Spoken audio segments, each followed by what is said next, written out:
Namaste. Welcome to our channel. In this video, I'm just going to discuss about the two aspects under the FEMA Act. One is receipt and payment of foreign currency under the FEMA Act, and also the realization and repatriation of the foreign currency. In short, when you are just getting amount from the procedures regarding receipt and the payment of the foreign currency outside India and to from India, and also realization means how can it be realized and how can it be repatriated.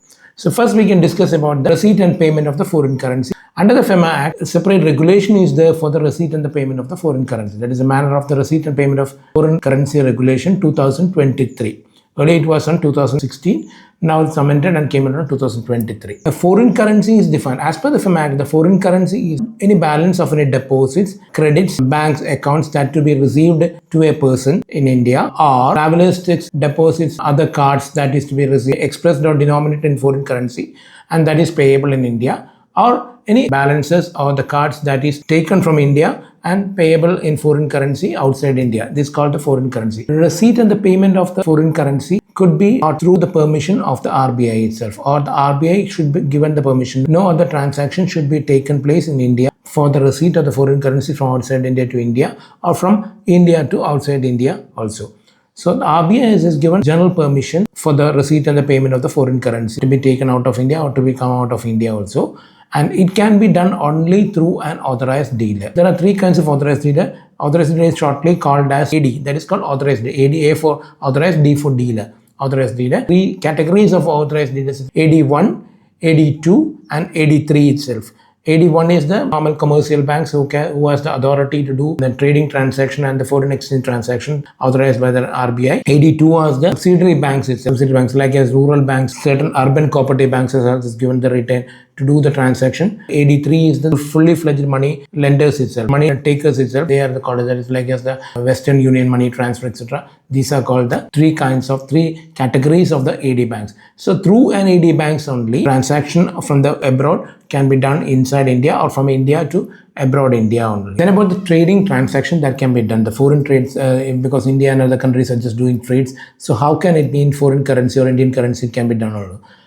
Towards Nepal and Bhutan, there is a special exemption that the trading transaction can be done from India to Nepal or India to Bhutan, or from Nepal to India can be done in rupee itself. So if you are exporting from here to Nepal, it can be done in Indian rupees itself, and from Nepal it can be paid in the Nepal rupee itself from the Rashtra Bank of the Nepal, and it can be come out through the foreign currency also, or otherwise Indian currency also. Second category of the trading transaction that can be done is called the ACU transaction, ACU member countries transaction. That is Asian Clearing Union members country transaction itself. In these countries, the transaction can be done in the specified denominated currency only. That is the ACU yen, ACU euro, and ACU dollar itself. In other, no kind of transaction, it cannot be done. So between these countries, that is Asian Clearing Union member countries in India, it can be done only through. Asian Clearing Union is a memorandum of understanding made between India and such countries. It is made under the SCAP itself, United Nations Economic, Social, Asian Pacific Union. So Asia and Pacific countries are coming under this SCAP itself, ACU countries. So in that countries, transaction can be done in the yen, dollar, or euro itself, and the concerned banks should be open and such kind of currency in the corresponding banks outside India also. And in almost rest of other things itself, it can be done only in the foreign currency itself. So towards exemption is only given for the Nepal and Bhutan, and for the ACU countries. Other countries, currency of the foreign can only be the transaction can be done. Towards investment also, I'm just previously said about the trading transaction itself. Towards investments also, that is a rupee currency, investment can be done only to Nepal and Bhutan only. The other countries, it can be done in the foreign currency under the FEMA Act only. So for the complete exemption is given for Nepal and Bhutan itself. Payment to a full-time director outside India itself. A company may have directors itself. Company may have directors. It is called different type of directors, executive directors, whole-time director, non-whole-time directors. That is what not, and they will have to be pay sitting fees or something like that. Whatever the payment that will be given by the company to the director individual itself. So if a person comes out from India, that is he is a non-resident person, and he is a whole-time director, that is he is not full-time part director, or he is coming for the partly engaged in the directorship of the company, non-whole-time director designated like that, and he comes to India for a board meeting of company, and the company has to give him sitting fees itself.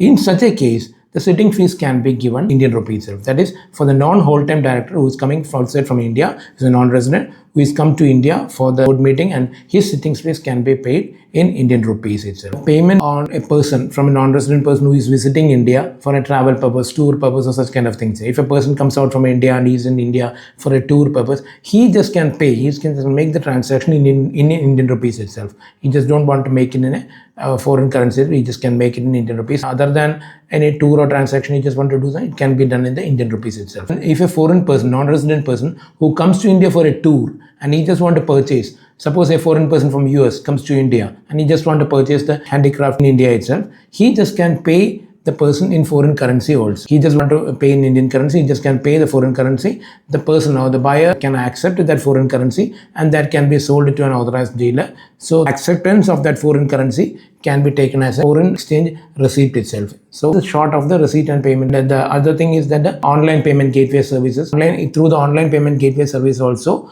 a bank can receive foreign currency towards India also. So the receipt of the foreign currency can, in short, for receipt of foreign currency can be done through the unauthorized dealer.